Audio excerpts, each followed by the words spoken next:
পর মুহূর্তে সেই ঘরের মধ্যে সৃষ্টি হলো এক অতি ভয়াবহ ঘূর্ণিঝড়ের, এবং সেই ঝড়ের আঘাতে একে একে সব শিশি ভেঙে যেতে শুরু করলো। তারপর হঠাৎ একটা হাওয়ার ধমক আমাকে এক ঝটকায় ছিটকে ফেলে দিল ঘরের বাইরে। তারপর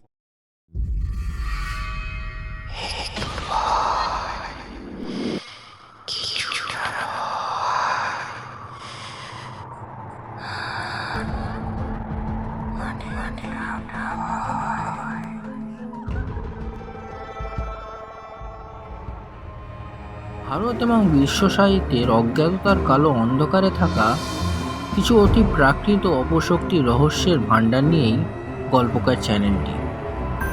এই চ্যানেলটিতে আছে একটু ভয়, কিছুটা ভয়, আরও অনেকটা ভয়। So stay connected. বলছি, অনেক তো অন্যের বই থেকে হলো, এবার একটু নিজের কথা বলা যাক। অনেক ভেবেচিন্তে শেষ পর্যন্ত ডিসিশনটা নিয়েই নিলাম। বাবা মাকে এখনো জানাইনি, কারণ কাজটা এমনই যে কোনো বাবা মাই রাজি হবে না। কিন্তু যাই হোক, কবি বলেছেন যে কাজ করে তুমি সুখে থাকবে সেই কাজটাই তোমার করা উচিত। আচ্ছা, আপনাদের এত কথা বলছি, আমার নামটাই তো বলা হয়নি। আমি আদিত্য। কলেজ পাশ করে বসে আছি, তাও প্রায় 6 বছর হলো।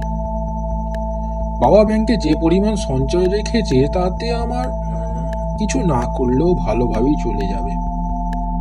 তাও কয়েক বছর এসএসসি ক্লিয়ার করার ব্যর্থ চেষ্টা করার পরও যখন নিজেকে ফেলিয়ার ভাবতে শুরু করলাম, তখন আমার জীবনকে নতুন করে তুলতে সাহায্য করলেন আমার দাদু। একদিন আমি নিজের ঘরে শুয়ে আছি, মা হঠাৎ ঘরে এসে নিচে যেতে বললেন। আমি তার কারণ জিজ্ঞেস করাতে মা কিছু না বলেই নিচে চলে গেলেন। আমি নিচে নামতেই দেখি বাড়ির সবার মুখ শুকনো হয়ে আছে। আমাকে আসতে দেখে সবাই আমাকে ইশারায় ভেতরে যেতে বলল। গিয়ে দেখি দাদু বিছানায় শুয়ে আছে, ও তাকে ঘিরে মা, বাবা, কাকা, কাকিমা সবাই দাঁড়িয়ে আছেন। আমাকে দেখে দাদু তার হাতের ইশারায় আমাকে কাছে আসতে বললেন। আমি দাদুর পাশে বসতেই দাদু আমাকে বললেন। আদা, দাদু আমাকে ভালোবেসে আদা বলে ডাকতেন। আদা, আমার আর বেশি সময় নেই রে। তোকে দেখতে খুব ইচ্ছা করছিল। তুই আমার একটা কাজ করবি? আমি চলে গেলে আমার খাতাটা খুলবি। খাতাটা তোকেই দিয়ে গেলাম। খাতার শেষের পাতায় একটা সংখ্যা লেখা আছে, ওটা আমার সিন্ধুকের চাবি। ওর ভেতরে যা আছে সব তোর, আর কাউকে দিবি না। আর শোন, আমার অসমাপ্ত কাজ তোকেই পূরণ করতে হবে। করবি তো? হ্যাঁ, করব। হ্যাঁ, এবার আমি শান্তিতে যেতে পারবো রে। দেখিস দাদা, তুই অনেক আশীর্বাদ পাবি। এই অবিনাশ, আমার বাবার নাম। আমি আদাকে আমার সিন্ধুকের দায়িত্ব দিয়ে গেলাম। ও ছাড়া ওটা কেউ হাত যেন না দেয়। বাপি অমনি মাথা নেড়ে সম্মতি জানালো। সেই দিন রাতেই দাদু মারা গেলেন। শ্মশানের কাজ শেষ করতে করতে পরের দিন দুপুর গড়িয়ে বিকাল হয়ে গেল। সন্ধেবেলা দাদুর কথা মতো দাদুর খাতার শেষ পাতাটা খুলে দেখি সেখানে 5টি সংখ্যা পরপর লেখা আছে। তারপর দাদুর সিন্দুকটায় সেই সংখ্যাগুলো মারতেই কট করে শব্দ করে সেটি খুলে গেল। তারপর সেটার ভেতর থেকে বের হলো 4টে বড় বড় খাতা। খাতাগুলো বাইরে বের করতে গিয়ে একটা ভাঁজ করা কাগজের টুকরো মাটিতে পড়ে গেল। আমি সেটাকে মাটি থেকে তুলে 4টে খাতা সমেত আমার ঘরে এনে রাখলাম। ভাঁজ করা কাগজটি খুলে দেখি সেটা একটা চিঠি। চিঠিটা দাদুর লেখা। প্রিয় আদা, তোকে তোর অনুমতি ছাড়াই একটা দায়িত্ব দিয়ে চলে গেলাম রে। এই চিঠির সঙ্গে যে খাতাগুলো আছে সেগুলো ভালো করে পড়বি, আর যেরকম যেরকম পদ্ধতি লেখা আছে তার প্রত্যেকটি নিষ্ঠার সাথে পারবি। একটা খাতার ঠিক মাঝে আমি তোর জন্য একটা লকেট রেখে দিয়েছি, সেটা সব সময় তোর গলায় পরে থাকবি, কারণ আজ থেকে তুই যে কাজ করতে চলেছিস এই লকেটই তোর রক্ষাকর্তা।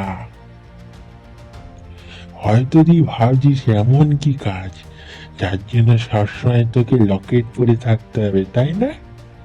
তাহলে আজ শেষবারের মতো একটা গল্প তোকে শোনাই, আমার গল্প। আজ থেকে 50 বছর আগের ঘটনা। আমাদের পাড়াতে একটা বড় শ্মশান ছিল। আজকাল যে শ্মশান দেখিস তার থেকে 5 গুণ বড় শ্মশান। একসাথে 10টা মারা পোড়ানো যেত সেই শ্মশানে। সেই শ্মশানের দক্ষিণ দিকে একটা বড় বেল গাছ ছিল।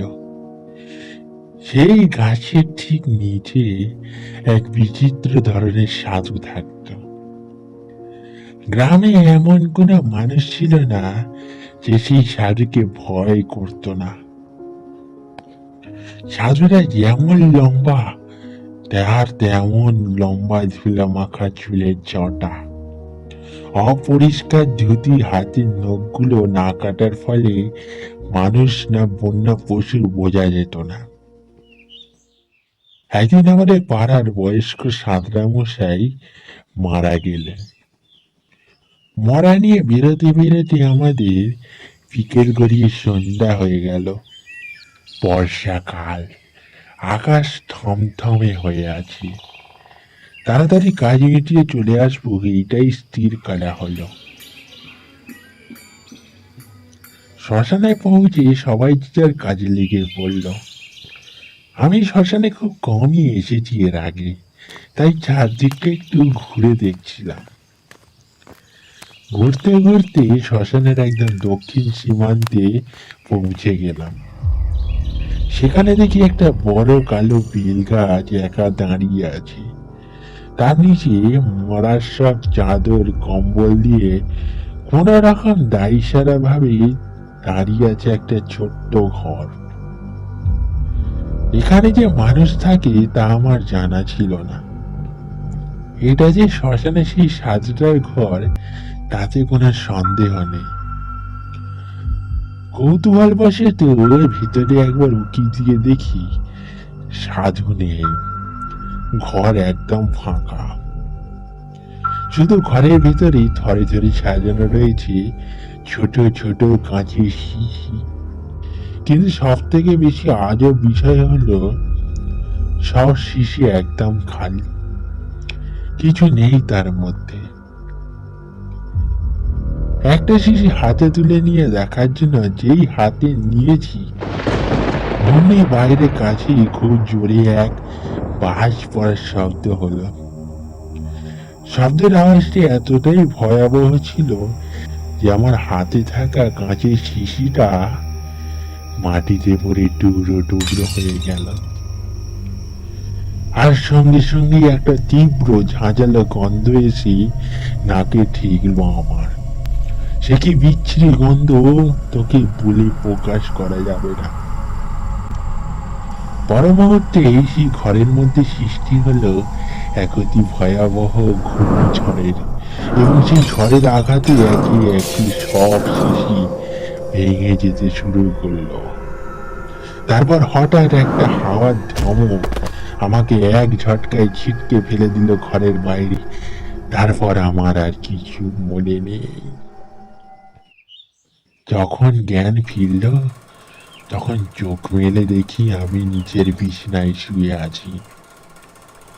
মা বাবা আমার মাথার কাছে বসে জলপট্টি দিচ্ছেন। টানা 7 দিন জ্বরে ভুগেছিলাম।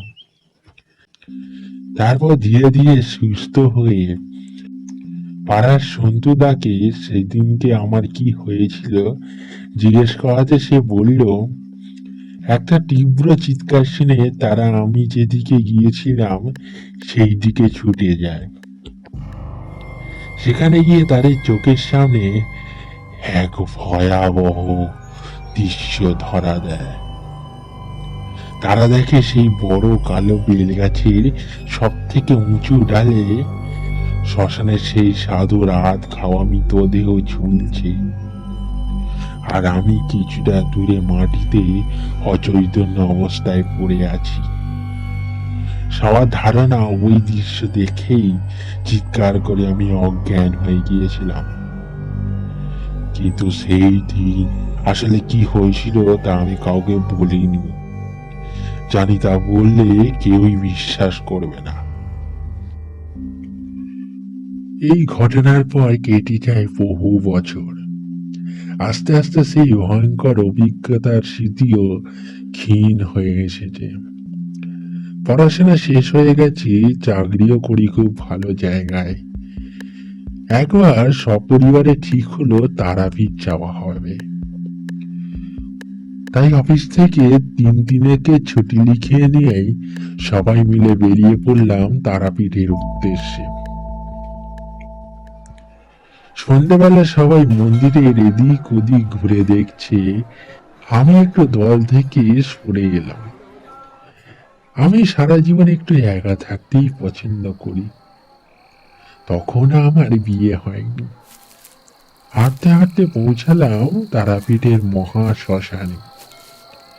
এখনকার মতো তখন শ্মশানটা এত ছোট ছিল না, এত আলোও ছিল না। কালো নিরল শ্মশান, রাশালকা লোক এই জায়গায় দাঁড়িয়ে সাধারণ কুকুরের আওয়াজেও হৃৎস্পন্দন বন্ধ হয়ে মারা যাবে। অন্ধকার কালো মাটির উপর পা ফেলে শ্মশানের আরো গভীরে ঢুকে গেলাম। চারিদিকে ঝিঁঝি পোকার ডাক ছাড়া আর কোনো শব্দ নেই।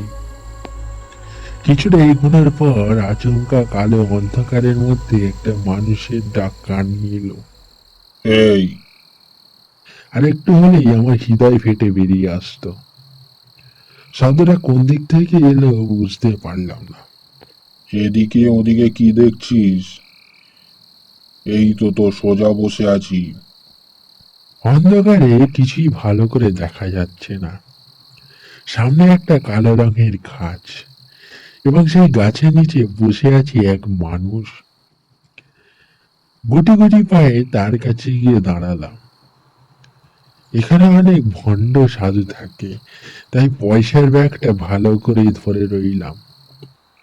ভয় নেই, টাকা চাইবো না, বস এখানে। আমি হাঁটু মুড়ে বসলাম। অন্ধকারে লোকটার মুখ অব্দি বোঝা যাচ্ছে না, কিন্তু তার সত্ত্বেও বেশ বুঝতে পারলাম লোকটা এক দৃষ্টিতে আমার দিকেই তাকিয়ে আছে। কিছু সময় এভাবে দেখার পর লোকটা বলল, তোর তো অনেক কাজ রে, করতে করতে বুড়ো হয়ে যাবি তো। আমি জিজ্ঞেস করলাম, কি কাজ বাবা?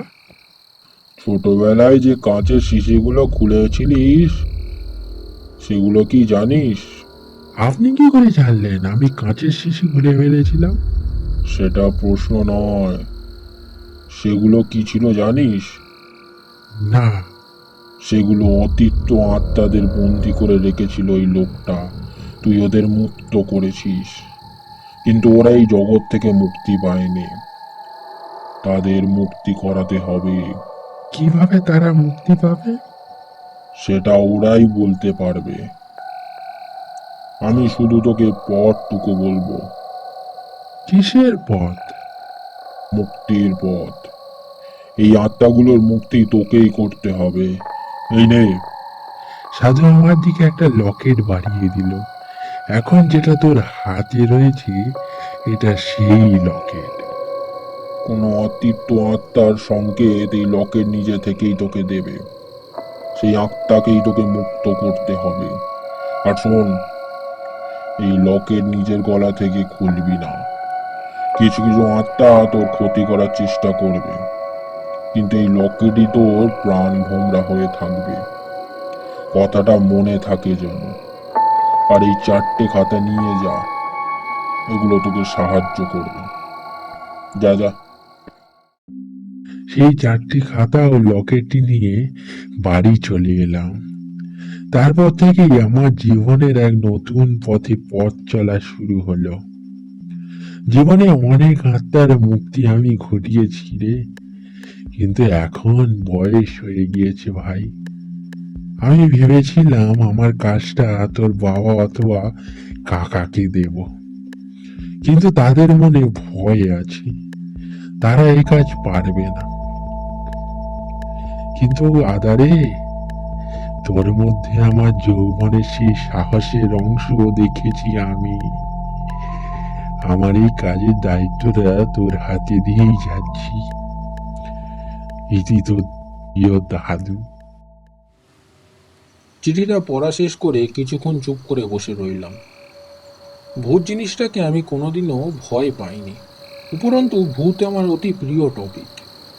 ও, তোমাদের তো বলা হয়নি, আমার একটা নিজস্ব ইউটিউব চ্যানেলও আছে কল্পকার নামের। সেখানে আমি সাধারণত ভূতের গল্পই বেশি পোস্ট করি। যাই হোক, দাদুর কথা মতো লকেটটি সযত্নে গলায় পরে নিলাম।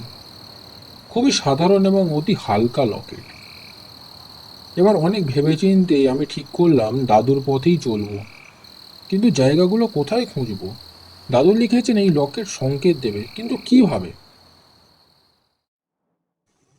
তারপর কেটে গেছে আরো 2 মাস। দাদুর লকেটটি আমি ভক্তিপূর্বক এখনো পড়ে আছি, কিন্তু কোনো সংকেত এখনো অবধি পাইনি।